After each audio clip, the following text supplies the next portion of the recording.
ஆண்டவர் TMX முறுக்கு கம்பிகளின் அரசன்.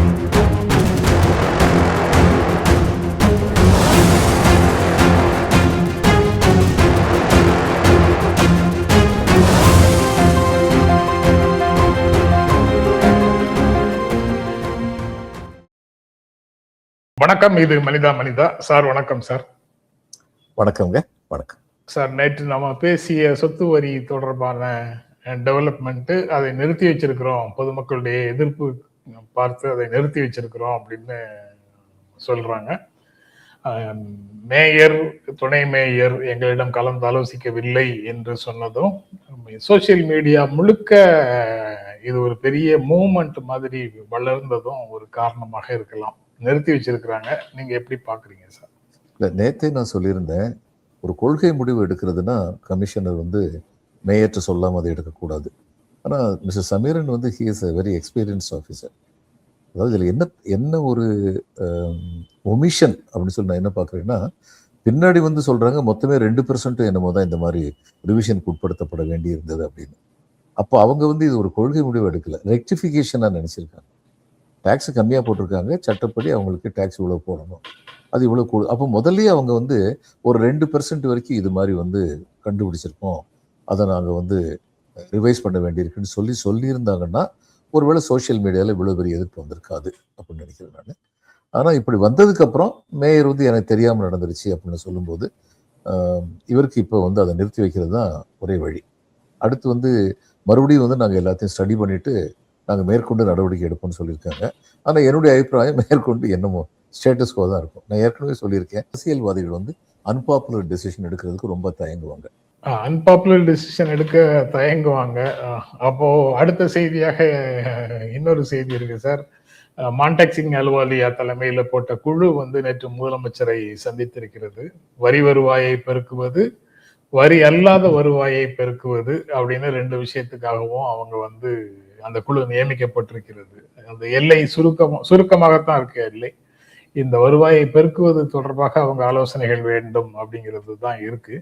அவங்க முதலமைச்சரை சந்திச்சு பேசியிருக்கிறாங்க. இதுல இந்த மாதிரி ஒரு வரி வருவாயை பெருக்கும் ஒரு முயற்சி, ரெக்டிபிகேஷனோ அல்லது ரெகுலேஷனோ, ஏதோ ஒரு காரணத்துக்காக எடுத்த முயற்சியை அப்படியே அப்ரப்டா நிறுத்தி வைக்க வேண்டியது இருக்குது. இவங்க வரி அல்லாத வருவாயை பெருக்குவது அப்படின்னு பார்த்துக்கிட்டாலும் இது எந்தெந்த ஏரியால அதெல்லாம் செய்ய முடியும், அதுக்கு இதே மாதிரியான உணர்வு மக்களிடத்துல இருந்து வந்தால் அதற்கான வழி என்ன?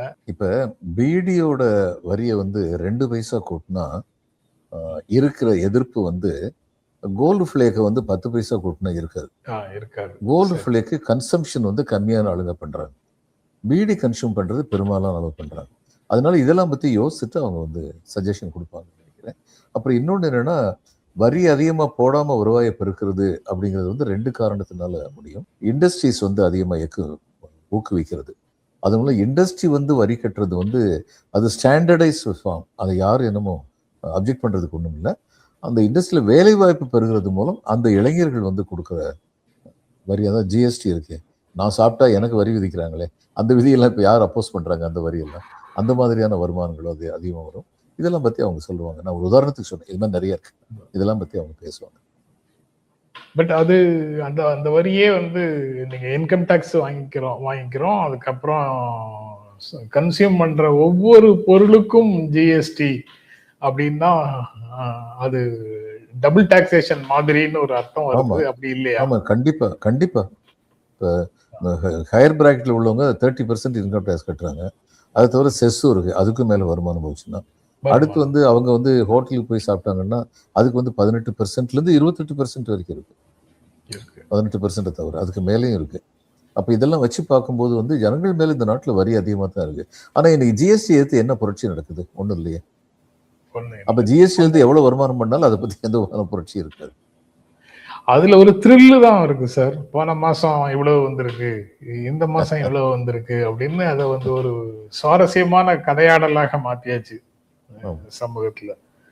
பட் இப்போ இந்த வரி அல்லாத வருவாய்னா இந்த நிர்வாக சேவைகள்ல கட்டணம் வசூலிக்கிறது அப்படிங்கிற மாதிரி அந்த மாதிரி இடத்துல தானே சார் வரும். வேற எங்க ஏரியா என்ன சார் இருக்கு? வேற அந்த மாதிரி இருக்கு. ஆர்டிஓ ஆபீஸுக்கு போனா டிரைவிங் லைசன்ஸ், ரோட் டாக்ஸ் அந்த மாதிரி திரும்ப அந்த சுத்தல்ல தானே வரும், அப்படி சுத்தி தானே ஆமா, வரும். அதாவது வரி வரி என்ற பெயர் இல்லாமல் கட்டணம் என்ற பெயர், fees கட்டணம் என்ற அப்படின்ற பெயர்ல. பெயர். ஆமா, அதுவும் வந்து சாதாரண அல்லது மிடில் கிளாஸ் மக்களுடைய பாக்கெட்ல இருந்து போறதாகத்தானே இருக்கும். அதுவும் முணுமுணுப்போடு தானே ஏற்றுக்கொள்ள வேண்டியதாக இருக்கும் மக்கள். ஆமா,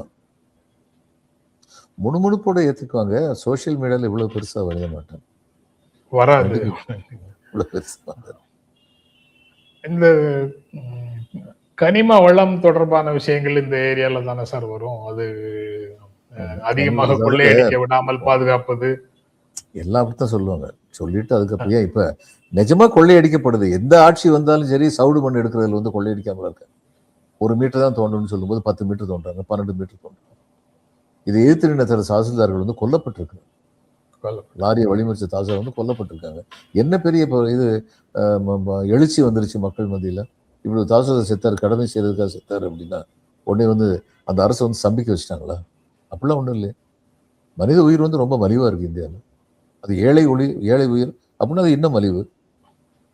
இது ரொம்ப நாளைக்கு முன்னாடி எனக்கு அந்த உயிர் வந்து நேர்மையான உயிருக்கும் அதே தான், அப்படித்தான், ஒரே மதிப்பு தான் இருக்கு. அதாவது மதிப்பே இல்லாத மதிப்பு தான் இருக்கு. ஆமா ஆமா, என்ன சொல்லப்போனா நேர்மையான உயிர்களுக்கு தான் மதிப்பு ரொம்ப கம்மியா இருக்கு. இப்ப இந்த கோவையில அமெரிக்கால மஃபியா இருக்காங்க அமெரிக்கால. ஆனா மஃபியாவுடைய சீஃபை வந்து ஒரு டிராபிக் கான்ஸ்டபிள் வந்து செலான் கொடுத்தாருன்னா கையை கட்டிட்டு அந்த செலான் வாங்குவாங்க. ஆனா இங்க வந்து என்ன பொழப்பு அப்படின்னு சொல்லி கேட்டா, வெளியில வந்து சாதாரணமா என்ன பேசுறாங்க, ஊர்ல ஏன் பெரிய ரவுடியோ அவங்க கூட உட்காந்து தண்ணி அடிக்கிறாரு சார் இந்த ஆளு போலீஸ்காரு அப்படின்னு சொல்லுவாங்க.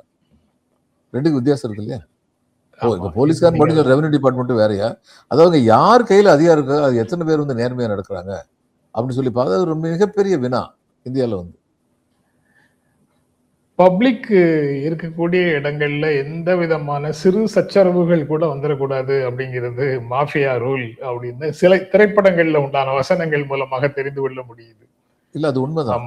அதாவது அவங்க கடத்துறாங்க, ஒரு வண்டியில கடத்துறாங்கன்னா ஒரு வண்டிக்கு டோட்டல் வெயிட் 1320 கேஜி இருக்கணும் அப்படின்னு இருந்ததுன்னா 1318 கேஜி தான் இருக்கும் அந்த வண்டியில. எந்த வயலேஷனும் இல்லாம பெரிய வயலேஷனை பண்ணிக்கிட்டு போவாங்க அவங்க. இந்த தேவையில்லாம அங்க யாராவது ஒருத்தரோட சண்டை இழுத்து அதுல ஏதாவது ஒரு பெரிய அளவுல பிரச்சனை ஆயிடுச்சுன்னா நம்ம மாஃபியாவுடைய ஒரிஜினல் அஜெண்டா என்னவோ அது செயல்படுத்த விடாமல் போயிடும். அதுல சிக்கல்கள் வந்துடும் அப்படிங்கிற காரணத்தினால பப்ளிக் மத்தியில எந்த பிரச்சனையும் பண்ணக்கூடாதுன்னு படங்கள்ல சொல்றத பார்க்க முடியுது. அதுவும் அது உண்மையிலேயே அப்படித்தாங்க, உண்மையிலேயே அப்படிதான். அதாவது இந்த இதுல நான் மேன்செஸ்டர்ல படிச்சுக்கிட்டு இருந்த போது இதுல வந்து பாம்பு வச்சிருக்காங்கன்னு ஒரு ஸ்கேர் வந்தது யூனிவர்சிட்டியில. அப்ப யூனிவர்சிட்டிக்கு காவல்துறையிலேருந்து வந்தாங்க, எங்க எல்லாரையும் வந்து வெளியில போங்கன்னு சொன்னாங்க. அமைதியா எல்லாரும் பதட்டம் இல்லாம வெளியில வந்த உடனே ஒரு தூரத்துல வந்து நில்லுங்கன்னு சொன்னாங்க. நின்னதுக்கு அப்புறம் இந்த டேப் இருக்கு பாருங்க, அது மாதிரி ஒரு சாதாரண டேப் மாதிரியான ஒரு கயிறு, அந்த கயிறை வந்து சுத்தி வச்சாங்க, கட்டினாங்க. அந்த கயிறுக்கு அந்த பக்கம் போகணும்னு யாருமே நினைக்கல. சட்டத்துக்கு மரியாதை இருக்கு. ஆனா இங்க அப்படி இல்லை. அதுக்கு காரணம் இவர் ஒருத்தர் சொன்னாரு, எகைன் ஒரு போலீஸ் அதிகாரி தான் சொன்னாரு, இங்க மக்கள் சட்டத்தை மதிக்கிறது இல்லைன்னு சொல்லும் போது அவர் சொன்னாரு, இல்ல மக்கள் சட்டத்தை மதிக்கிறாங்க, அவங்களுக்கு சட்டம் வந்து போலீஸ்காரர் தான். அந்த போலீஸ்காரர் சட்டத்தை மதிக்கலன்னா நீங்க எதுக்கு மக்கள் சட்டத்தை மதிக்கலன்னு சொல்றீங்க? நம்ம முதல்ல சரியா இருக்கணும், சரியா இருந்தா எல்லாமே சரியா இருக்கும். இது உண்மையான ஒரு வார்த்தை தான். நீங்க அந்த சின்ன டேப்புக்கு சுத்துனாங்க, ஆனா யாரும் அதை மீறி போகலன்னு சொன்னீங்களே, எனக்கு நீங்க அதை சொல்லும் போது அபூர்வ ராகங்கள் திரைப்படத்துல கமலஹாசன் ஒரு ஆக்ஷனுக்காக வீட்டை விட்டு கிளம்பும் போது ஸ்ரீவித்யா ஒரு நூலை வச்சு அவரை கட்டி வச்சுட்டு போவாங்க. இந்த நூலை அறுத்தெறிஞ்சிட்டு போறதுக்கு எனக்கு எவ்வளவு நேரம் ஆகும் அப்படின்னு கேட்பாரு. அவ ஸ்ரீவித்யா சொல்லுவாங்க, ஒரு நொடிதான் ஆகும், ஆனா அதன் மூலமாக நீ என்னவெல்லாம் இழக்கிறங்கிறத யோசிச்சு பாரு அப்படின்னு சொல்லுவாங்க. அந்த அன்பு மட்டும்தான் அதை கட்டுப்படுத்தக்கூடியது அப்படிங்கிறத சொல்லிட்டு போவாங்க. அந்த சீன் நினைவுக்கு வருது நீங்க சொல்லும் போது. அது வள்ளுவர் சொன்ன அதே அன்பிற்கும் உண்டோ அடைக்கும் தாழ் அப்படின்னு. இந்த மணல் கல்லு இந்த மாதிரி விஷயங்கள்ல ஒரு வெளிப்படையான டெண்டர், அது தேர்ட் பார்ட்டிஸ் கொள்ளையடிக்க விடாமல் பார்த்து கொள்வது, அந்த மாதிரி விஷயங்கள் மூலமாக வரி அல்லாத வருவாயை பெருக்குவது அப்படிங்கிற ஒரு ஏரியா தான் சார் இதுல. எதையோ நேஷனலைஸ் பண்றாங்க, எதையோ பண்றாங்க. டாஸ்மாக் சாராயம் வித்தாங்க. இந்த மணல் விற்கிறது அரசாங்கமே எடுத்துக்கிட்டுமே, மணல் தோண்டுவதையும் விற்கிறதையும் அரசாங்கமே எடுத்துக்கிட்டுமே, எதுக்கு தனியார்ட்ட கொடுக்கணும்? ஒவ்வொரு அரசும் தனியார்ட்ட தான் கொடுக்குறாங்க. தனியார் மூலமா வந்து அரசுக்கு வருமானம் வருதோ, அரசுல உள்ளவங்களுக்கு வருமானம் அதிகமா இருக்குன்னு சொல்றாங்க. அரசுல உள்ளவங்கன்னா சரி, நான் பாலிட்டிஷியன் மட்டும் சொல்றேன், டாப் டு பாட்டம், கீழ இருந்து மேல வரைக்கும் இருக்குன்னு சொல்றாங்க. இப்படி பேசுறாங்க. அந்த பேச்செல்லாம் நிப்பாட்டுறதுக்கு அரசே இதை எடுத்துக்கலாமே. வரி அல்லாத வருவாயில பெனால்டிஸ் அண்ட் ஃபைன்ஸ் வந்து ஒரு ரோல் பிளே பண்ணும் அப்படின்னு சொல்றாங்க சார்.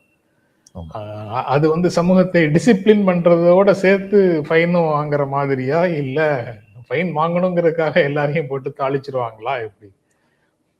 ரெண்டுமே நடக்கும். சம்பந்தப்பட்ட அதிகாரியை பொறுத்து ரெண்டுமே நடக்கும். ஏன்னா ரூல்னு ஹெல்மெட் வந்ததுக்கு அப்புறமும் ஹெல்மெட்டுக்கான ஃபைன்கள் வந்து பெரும்பாலும் போடாம, அது மக்களை சார்ந்து, சரி சொல்றோம், திரும்ப திரும்ப கேம்பெயின் பண்றோம், பார்த்து போப்பா அப்படின்னு வண்டியை நிறுத்திட்டு ஹெல்மெட் எடுத்து போடு, அலங்காரத்துக்கு பெட்ரோல் டேங்க்ல வச்சிருக்கிய எடுத்து போடு அப்படின்னு சொல்லிட்டு அனுப்பி விட்டாங்க பல நாட்கள்ல. ஏதாவது ஒரு நாள் 2 நாள் திடீர்னு ஃபைன் போட்டாங்க அப்படின்னு இருந்தது. இப்ப இனிமேல் எல்லாமே ஆட்டோமேட்டட் ஆக்கி டிராபிக் வயலேஷனுக்கு ஃபைனு, அப்புறம் ஹெல்மெட் இந்த மாதிரி விஷயங்களுக்கு ஆள் இருந்து ஃபைனு அப்படின்லாம் போட்டாங்கன்னா அது ஒரு ரெவென்யூ பெரிய அளவுல வரும். ஆமா, அது தேவையான காரியம் தாங்க. மக்கள் தங்களுடைய உயிரை பத்தி அக்கறை எல்லாம் இருந்தாங்கன்னா ஃபைன் போட்டு தான் தீரணும். மதன் ரொம்ப நாளைக்கு முன்னாடி ஒரு ஜோக் ஒன்று இதில் போட்டிருந்தாரு, ஆனதை விடல. ஒரு போலீஸ்கார் வந்து இன்னொரு போலீஸ்கார் சார், ஒரு பையன் ஸ்கூட்டர்ல உட்காந்துக்கிட்டு இருக்கான். இல்லை சார், எனக்கு 2-3 நாள் சந்தேகம், இன்னைக்கு தான் தெரிஞ்சது சார்ங்கிறாரு. அவர் தடியை வச்சு அந்த ஹெல்மெட் மாதிரி இருக்கு, அதை லேசா அப்படி தூக்குறாரு. அவன் ஹேர் ஸ்டைல அப்படி ஹெல்மெட் மாதிரி ஹேர் ஸ்டைலை வச்சுக்கிட்டு 3 நாள் வண்டி ஓட்டிட்டு இருந்தாரு. இவர் இதை பார்த்துருக்காரு, அதை எடுக்கிறாங்க மாதிரி ஒரு ஜோக் போட்டது, அற்புதமான ஜோக்கு. அதாவதுங்க, the crime is evil attracts. அதனால வந்து சின்ன வயசுல இருந்தே சொல்லிக் கொடுக்கணும், evil will attract but it never pays, அது சரி கிடையாது அப்படிங்கிற சின்ன வயசுல இருந்தே சொல்லிக் கொடுக்கணும். இவர் வந்து எங்க ஆசிரியர் வந்து ஒன்று சொன்னாரு, பொருட்காட்சியில போன போது அவருடைய மாணவன் ஒருத்தர் ரொம்ப நல்ல விஷயங்களா சொல்லி கொடுத்துட்டு இருந்தாராம். இவர் எக்ஸிபிஷனுக்கு போயிருக்காரு, அவங்க பையன் கூட, அவங்க அப்பா கூட இந்த பையன் போனானா, கீழே 1 ரூபா காயின் ஒன்று இருந்துச்சான். உடனே இந்த பையன் அவங்க அப்பாட்ட, அப்பா 1 ரூபா காயின் இங்க இருக்குப்பா. எப்ப நான் சொல்றது 57 58ல ரொம்ப நாளைக்கு முன்னாடி. 1 ரூபாய்க்கு மதிப்பு ரொம்ப ஜாஸ்தி. அவங்க அப்பா டக்குன்னு வாயை பொத்துனாராம், பொத்தி குடுறா குடுறா குடுறா அப்படின்னு சொல்லி வாங்கினாராம். இதை பார்த்துக்கிட்டு இருந்தவர் சொல்றாரு, அந்த பையன்ட்டு எப்படி நேர்மை வளரும்? 1 ரூபாய் பார்த்தோன்னா அவங்க அப்பா வந்து டக்குன்னு அடுத்தவன் பணமா இல்லை யோசிக்காம கையில் வாங்கிக்கணும்னு இவனுக்கு சொல்லி கொடுக்குறாரு, வாயை பொத்துறாரு. இதுதான், அதாவது ஒழுக்கம்ங்கிறது வந்து எல்லா இடங்கள்லயும் வந்து இருக்கணும், கேரக்டர்ங்கிறது எல்லா இடத்துலயுமே இருக்கணும், அது ரொம்ப முக்கியம். பர்சனல் லைஃப்ல இல்லாம பப்ளிக் லைஃப்ல மட்டும் இருக்கிறது அப்படின்னு இருக்க முடியாதா? அல்லது பப்ளிக் லைஃப்ல இல்லாம பர்சனல் லைஃப்ல மட்டும் ஒழுக்கமாக இருக்க முடியாது? ஒரு மனிதனுடைய ஒழுக்கத்துக்கான வரைமுறைகள் இல்லைங்க, ஒழுக்கத்துக்கான வரைமுறைகள் வந்து ஒவ்வொருத்தரும் ஒவ்வொரு மாதிரி பண்ணிக்கிறாங்க. சமுதாயம் கொடுக்குற வரைமுறைகளை எல்லாரும் ஏத்துக்கிறது இல்லை. ஆனா அவங்களுக்கான வரைமுறைகள் படி அவங்க நடந்துகிட்டு இருந்தாலும், அடுத்தவங்களுடைய ஃபண்டமெண்டல் ரைட்ஸ் எல்லாம் மீறாம நடந்துகிட்டு இருந்தாலும், பொது வாழ்க்கையில வந்து இப்ப எம்ஜிஆர் பத்தி அப்படித்தான் சொல்லுவாங்க. பொது வாழ்க்கையில் அவர் எவ்வளவு பெரிய தயாளமான மனிதராக இருந்தார், தனிப்பட்ட வாழ்க்கையில தன் வளர்ச்சிக்கு குறுக்க அவர் யாரையுமே அவர் விட்டு வச்சதில்லை. ஆனா அது காரணம் உண்டு. அவர் சின்ன வயசுல எவ்வளவு கஷ்டப்பட்டாரு. தியாகராஜ பகதூர் வந்து ஒரு தரம் போன போது அந்த கூட்டம் அலமோதிஷா அவரை பார்க்கறதுக்கு எம்ஜிஆர் வந்து அந்த கூட்டத்தை கட்டுப்படுத்திட்டு இருந்தாராம். இந்த இதுக்கப்புறம் பின்னாடி கொலைகேசெல்லாம் முடிஞ்சவர் வந்ததுக்கு அப்புறம் எம்ஜிஆர் பார்க்கறது கூட்டம் அலமோதிக்கிட்டு வந்தபோது தியாகராஜ பகதூர் அதை கட்டுப்படுத்திட்டு இருந்தாராம். இது எம்ஜிஆர் ஒரு பேட்டியில் சொல்லியிருக்காரு. எதுவுமே நிரந்தரம் கிடையாது, எனக்கு தெரியும், எங்கிருந்து வந்திருக்கேன்னு தெரியும், இந்த இடம் எவ்வளவு நிரந்தரமாக இல்லாமல் இருக்கிறது எனக்கு தெரியும் அப்படின்னு சொன்னாரு. அதனால தன்னுடைய வளர்ச்சியை தடுக்கிறவங்க அவர் சந்தேகப்பட்டா கூட அவங்ககிட்ட ரொம்ப கடுமையான வழியில் அதை வந்து தடுத்து நிப்பாட்டினான்னு சொல்லுவாங்க. அது ஒரு பக்கம். ஆனா இன்னொரு பக்கம் அவருடைய இது வந்து அவருடைய தயாள குணத்தையோ ஏழைகளுக்காக வேண்டி இறங்கினதையோ யாராலுமே வந்து மறுக்க. எத்தனையோ உதாரணங்கள் வந்து சொல்லலாம். அம்மா இறந்து போயிட்டாங்க, அவர் வழி இல்லைன்னு சொல்லி போய் ஒருத்தர் நிற்கும் போது வெளியில அவசரமா கிளம்பிக்கிட்டு இருந்த எம்ஜிஆர் வந்து உதவியாளர் கூப்பிட்டு இவருக்கு தேவையான பணம் எல்லாம் கொடுங்க, அது தவிர முதல்ல இவருக்கு ஒரு வேன் அரேஞ்ச் பண்ணி வேன்ல இவர் அனுப்பி வையே அப்படின்னு சொல்லிட்டு போறாரு. அந்த மாதிரி ஒவ்வொரு அந்த அந்த கேரக்டர் நிஜம்தான். தன்னுடைய எதிராளின்னு கருதுனவங்க கிட்ட கடுமையா நடந்துகிட்டது நிஜம்தான். ஓகே சார், அந்த பழைய எம்ஜிஆருடைய பாடல் தான் இதுக்கெல்லாம் கைட்லைன்ஸானு தெரியல. பொது நீதிக்கும் நேர்மைக்கும் பயந்து விடு, நல்ல அன்புக்கும் பண்புக்கும் வளைந்து கொடு அப்படின்னு ஒரு பாடல் வரி இருக்கு. இது ஏமாற்றாதே ஏமாறாதே, அடிமை பெண்ல ஏமாற்றாதே ஏமாற. 100 நாள்ல 1 லட்சம் கோடி, 100 நாட்கள்ல 1 லட்சம் கோடி முதலீடுகளை தமிழ்நாடு, வெற்றி தமிழ்நாடு வெற்றி தமிழகம் ஈர்த்தது அப்படின்னு நேற்று ஒரு செய்தி இருக்கு சார். 67,452 கோடி முதலீடுகள்ல 97 ஒப்பந்தங்கள் போடப்பட்டது, 1 லட்சம் பேருக்கு வேலை கிடைக்கும் அப்படின்னு எல்லாம் அந்த செய்தி சொல்லுது.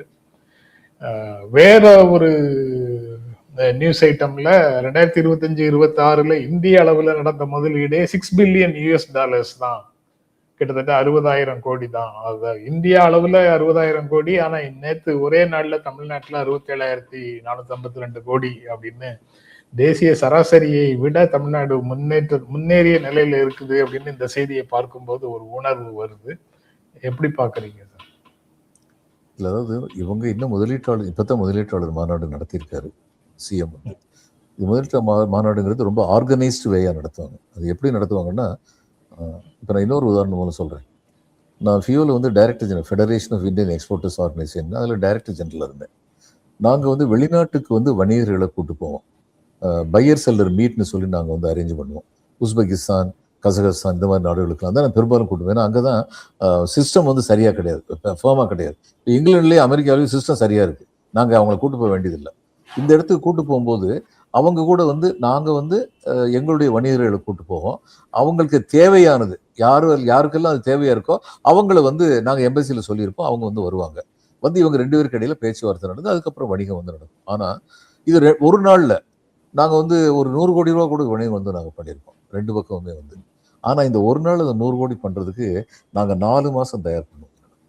எப்படின்னா, முதல்ல யார் யாரெல்லாம் வர்றீங்கன்னு கேட்போம், உங்களுடைய எந்த வணிகத்தில் நீங்கள் இருக்கீங்கன்னு கேட்போம். அடுத்து நம்ம எம்பசிக்கு எழுதுவோம், இந்தந்த வணிகம் சம்மந்தப்பட்டவங்க வர்றாங்க, இதில் ஈடுபாடு உள்ளவங்க அந்த நாட்டில் இருக்கவங்களுடைய லிஸ்ட்டை அவங்களுடைய மெர்ச்சன்ட்ஸ் அசோசியேஷன் மூலம் தயவுசெய்து நீங்கள் வந்து கேதர் பண்ண முடியுமா, அவங்களுடைய உதவி கேட்போம். அவங்க சரின்னு சொல்லுவோம். சில சமயம் குயிக்காக வரும், சில சமயம் லேட்டாக வரும். வர்ற வரைக்கும் நாங்கள் பயணத்தை தொடங்க மாட்டோம். அது எல்லாம் வந்ததுக்கப்புறம் நான் வந்து இன்னொரு காரியம் பண்ணுவேன், அவங்களுடைய டெலிஃபோன் நம்பரை கேட்பேன். நான் டெலிஃபோன் நம்பரை கேட்டுட்டு இங்கே உள்ளவங்ககிட்ட நான் சொல்லிடுவேன், இதுதான் அவங்க டெலிஃபோன் நம்பர். அந்தந்த ஆள்கிட்ட இந்த அனிமல் ஹஸ்பண்ட்ரி மருந்து உள்ள ஒரு வெட்டினரி டாக்டர் இருந்தாருன்னா அங்கே அனிமல் ஹஸ்பண்ட்ரி யாருக்கு தேவையா இருக்கோ அவங்க நம்பர் 2 பேர் நம்பரை எக்ஸ்சேஞ்ச் பண்ணுவேன். ஆனால் அது பிரயோஜனம் இல்லை. ஏன்னா மொழி வந்து 2 பேரும் வேற வேற மொழி பேசினாங்க. அதனால அதை விட்டுட்டேன். அங்கே போய் எங்களுக்கு இன்டர்பிரேட்டர் இருப்பாங்க. நான் போனோன்னு ஒரு இன்டர்பிரேட்டர் வச்சு நாங்கள் வந்து காலையிலேருந்து சாயந்தரம் வரைக்கும் மீட்டிங் நடத்துவோம். நடத்தி கடைசி 100 கோடி ரூபா 300 கோடி ரூபா கூட வியாபாரம் 2 நாளில் நாங்கள் நடத்தியிருக்கோம். ஆனால் இந்த 300 கோடி ரூபா வியாபாரத்துக்கு 2 நாளில் நடந்த இந்த வியாபாரத்துக்கு நாங்கள் 4 மாசத்துலேருந்து 6 மாசம் நாங்கள் வந்து முன்னேற்பாடு பண்ணுவோம். அதே மாதிரி தான் இங்க இவங்களும் வந்து இந்த இன்வெஸ்டர் மீட்லாம் ஓவர் நைட்ல நடக்கிறது இல்லை. அதுக்கான முன்னேற்பாடுகள் வந்து சில மாதங்கள் தேவைப்படும். அவங்க எழுதி அவங்களெல்லாம் கூட்டு வர்றது அப்படிங்கிறது வந்து. அப்ப இன்னைக்கு வந்து இவங்க முதல் மாநாடு நடத்தும் போது 1 லட்சம் கோடி வந்திருக்குன்னா அது இதுக்கு முன்னாடி நடந்ததுல பெருமளவு வந்து இருந்திருக்கலாம். அதுக்கான வாய்ப்புகள் அதிகம். ஆனா நான் என்ன சொல்றேன் சார், இவங்க பதவிக்கு வந்ததுக்கு அப்புறம் இவங்க காலத்தில் நடக்குது எல்லாமே இவங்க சாதனை தான் சொல்லுவாங்க. சொல்லிட்டு போட்டோம். டிஆர்பி ராஜா மட்டும் ஸ்டாட்டிஸ்டிக்ஸ் கொடுக்கட்டும், அவ்வளவுதான். டிஆர்பி ராஜா அதை பத்தி பேசுறாரு. இங்கேயே அரசு சார்பாக சொல்லக்கூடியவங்க ஒரு 50% அல்லது 50 திட்டங்கள் வந்து ஏற்கனவே செயல்பட்டு வரும் நிறுவனர்களுடைய விரிவாக்க திட்டங்கள் தான் அப்படின்னு அரசு தரப்பிலேயே சொல்றாங்க. புதிய அம்சமாக 55 திட்டங்கள் இருக்கு, பழைய திட்டங்கள் 50 திட்டங்கள் இருக்கு அப்படின்னு சொல்றாங்க. ராஜா வந்து டிஆர்பி ராஜா 97 புரிந்துணர்வு ஒப்பந்தங்கள் தொடர்பாக டீட்டெயில்ஸை ஏன் வெளியிட மாட்டேங்கிறீங்கன்னு கேட்கிறாரு. இதுக்கு ஒரு 50%க்கு மேலவாவது இது கடந்த காலத்துல ஃபைனலைஸ் ஆகி ஷேப்புக்கு வராம இருந்தது, இப்ப ஷேப்புக்கு வந்திருக்கு அப்படிங்கிறத சொல்றாரு. அதனால நீங்க டீட்டெயில்ஸ் சொன்னா அதை எல்லாராலையும் புரிந்து கொள்ள முடியும் அப்படின்னு கேட்கிறாரு. அப்படியானால் தான் புரிந்துணர்வு ஒப்பந்தங்கள் புரிந்து கொள்ளப்படும், இல்லை என்றால் புரியாதமல் தான் இருக்கும்னு சொல்றாரு. கரெக்டா தான் சொல்றாரு. ஆனா இன்னொன்னுங்க, ஏற்கனவே இருந்த ஸ்கீமை வந்து கூட 1000 டிட்கோ வந்து டைட்டன் வந்து கூட 1000 கோடி ரூபாய் கொடுத்துருக்காங்கன்னா அதுவும் எந்த அரசு அதை முயற்சி எடுத்தாங்களோ அவங்களுடைய சாதனை தான். ஏன்னா நாங்க வந்து ஃபேஸ் 1ல இருக்கோம்னா நீங்க வாங்க ஃபேஸ் 2க்கு நாங்க எல்லா ஏற்பாடும் பண்றோம் அப்படின்னு ஒரு அரசு சொல்லி அதுல அவங்க வந்து கன்வின்ஸ் ஆனதுக்கு அப்புறம் தான் இன்னொரு 1000 கோடி கொண்டு வருவாங்கன்னா அது நிச்சயமா சாதனை. இவங்க பண்ணாங்களா, இதுக்கு முன்னாடி பூர்வாங்கமா ஏற்கனவே ஏற்பாடுகள் நடந்ததா, அதெல்லாம் கொஞ்சம் தெளிவில்லாம இருக்கு. முக்கியமா தெரிஞ்சுக்க வேண்டியது என்னன்னா, தமிழ்நாடுடைய இண்டஸ்ட்ரியல் கிளைமேட் ஜென்ரலி வெளியில உள்ள தொழிலதிபர்கள் வந்து நல்லா இருக்குன்னு நினைக்கிறாங்க, இங்க வரலான்னு சொல்லி நினைக்கிறாங்க. அதனால வந்து தொடர்ந்து வந்துகிட்டு தான் இருப்பாங்க. வரும்போது அவங்களுக்கு தேவையான வசதிகள் செய்கிற அதே நேரத்தில் தொழிலாளர்களுடைய அடிப்படை உரிமைகளையும் காப்பாத்திட்டாங்கன்னா நல்லா இருக்கும். அவ்வளவுதான். நம்ம போன வாரத்துல வந்த செய்திகள்ல வந்து மிகப்பெரிய அளவுல சரிவு இருக்கு அப்படின்னு போட்டிருந்தாங்க. போட்டிருந்தாங்க. ஆந்திராவுக்கு போறாங்க, ஆந்திராவில இருந்து இங்க வர ஆரம்பிச்சிட்டாங்க, வந்து இங்க உள்ளவங்களை எல்லாம் வந்து பெரிய தொழில்களை அங்க வாங்கன்னு கூப்பிடுறாங்க அப்படின்னு கூட சொன்னாங்க. அது ஒரு செய்தியாக இருந்தது. பட் இந்த ஏன் இந்த மிகப்பெரிய சரிவு இந்த குறுகின காலத்தில் வந்துச்சு அப்படிங்கிறது தெரியல. ஸ்டேபிள் கவர்னன்ஸ் அப்படிங்கிறது ஒரு பிரச்சனையாக பார்க்கறாங்க. அது ஒரு காரணம் இருக்கு. அதுக்கப்புறம் சார் மீடியாவை அனுமதிக்கவில்லைங்கிறது ஒரு பெரிய பிரச்சனையாக நேற்று இன்வெஸ்டர்ஸ் மீட்ல இருக்கு. அனுமதிச்சிருக்கலாம், ஏன் அனுமதிக்கலன்னு தெரியல. அந்த பிசினஸ் மீடியா வந்து எந்த விதத்திலையும் தொல்லையாக இருக்க மாட்டாங்கல்ல சார். இது they may support, they may facilitate, அந்த மாதிரி தான் செய்வாங்க. ஆமா, சப்போர்ட் பண்ண தான் செய்வாங்க. அது அந்த மீடியாவோட தன்மையே அப்படித்தானே, அதற்காகத்தான் அது இயங்குகிறது. அப்புறம் ஏன் அவங்களையும் அனுமதிக்க மாட்டேங்கிறாங்கன்னு தெரியல. அப்போ நாங்க கொடுக்கிற ஃபீடை மட்டும்தான் நீங்க பப்ளிஷ் பண்ணணும் அப்படிங்கிறது அதுல ஒரு நோக்கமாக இருக்குதா தெரியல. பொதுவா இந்த முதல்வர் வந்து எல்லாமே வந்து தானே எல்லாம் சாதித்த இதுல கர்நாடகாவுக்கு போகணும்னு அவர் நினைச்சு தன்னந்தனியா சர்வகட்சி கூட்டத்தை கூட்டாம போகணும்னு நினைச்சது காரணமே திடீர்னு போய் ஒரு கன்ஸ்டியூஷன் வாங்கிட்டு வந்துட்டா முழு பெருமையும் தனக்கானதாக இருக்கும் அப்படின்னு நினைச்சிருந்திருக்கலாம்னு சொன்னாங்க. அதே மாதிரி இதுலயும் செய்யறாரா? இந்த பிசினஸ் பேப்பர்ஸ் எல்லாம் வந்து ஒன்றும் ஹெல்ப் பண்ணாமலே நாங்க இவ்வளவு சாதிச்சிட்டோம் அப்படின்னு சொல்லணும்னு நினைக்கிறாங்களா? தெரியல. அதுக்கப்புறம் இன்னொரு செய்தி சார், இந்த ஓலா, ஊபர், ரேப்பிடோ இந்த மாதிரி செயலிகள்ல நம்ம ஒரு வெஹிக்கிளை அழைக்கும் போது நார்மலா ஒரு செகண்ட் அப்படி தேடி பார்த்துட்டு நீங்க 30 ரூபாய், 45 ரூபாய், 50 ரூபாய் அப்படின்னு டிப்ஸ் கொடுத்தா, ஆமா ஜாஸ்தி கொடுத்தா உடனே கிடைக்கும்ங்கிற மாதிரி ஒரு மனநிலையை நமக்கு வளர்க்கிற மாதிரி ஆப்புக்குள்ளேயே ஏற்பாடுகள் இருக்கு. அதையெல்லாம் நீக்கணும்னு ஒன்றிய அரசு உத்தரவு போட்டிருக்கு. சந்தோஷம். அது ஒரு தடவை 30 ரூபா 50 ரூபா கொடுத்துக்கிட்டே இருக்கு சார், நீக்கணும் நல்லது. அதான் சார், பயனர்கள் லெவல்ல அது பெரிய மகிழ்ச்சியை கொடுக்குது சார். உண்மையில அது நீக்க வேணும். ஏன்னா இப்ப நான் ஒரு இடத்துக்கு போறேன்னா இவங்க வந்து ஒவ்வொரு வந்து 100 ரூபா சார்ஜ் பண்றாங்க. எனக்கு தெரிஞ்ச ஒரு ஆட்டோக்காரர் சிலசிவே நிற்பாரு, தெரிஞ்சவரு எனக்கு சிலவே பார்த்துருக்கேன், பழகிருக்கேன். எனக்கு இந்த மாதிரி ஆள்கள் கூட வந்து உட்காந்து டீ சாப்பிடுவேன். ஏன்னா அவங்ககிட்ட இருந்து நம்ம கத்துக்கிட வேண்டியது நிறைய இருக்கு. அதனால 2-3 தடவை டீ சாப்பிட்டோம்னு சொல்லி ஃப்ரெண்ட் ஆயிட்டாரு. அவர்கிட்ட ஏங்க இந்த இடத்துக்கு போறதுக்கு எவ்வளவு கேட்பீங்க அப்படின்னு. நான் இப்ப வரமாட்டேன் சார், எனக்கு இன்னொரு பார்ட்டியா இருக்கு, நீங்க கேட்டு ஃப்ரீயா இருந்ததுன்னா 60 ரூபா வாங்குவேன் சார், மீட்டர் போட்டா 60 ரூபா வரும் அப்படின்னாரு. அதுக்கு இது வந்து ஊபர் வந்து என்கிட்ட 100 ரூபா சார்ஜ் பண்றாரு. 100 ரூபா சார்ஜ் பண்ணிட்டு அந்த 30 ரூபா நீ கொடுத்தீங்கன்னா ஃபுல்லா டிரைவருக்கு போய் சேருதுன்னு என்கிட்ட சொல்றாங்க. அந்த 100 ரூபால எவ்வளவு டிரைவருக்கு போய் சேருதுன்னு சொல்ல மாட்டேங்கிறாங்க. அதுல அவங்க 60 ரூபா கூட டிரைவருக்கு போய் சேர்றது இல்லைன்னு நான் நினைக்கிறேன். அதனாலதான் பிரச்சனை அங்கதான் இருக்கு. ஓகே சார், நாளைக்கு தொடர்ந்து பேசுவோம் சார். ரொம்ப நன்றி, வணக்கம். வணக்கம்.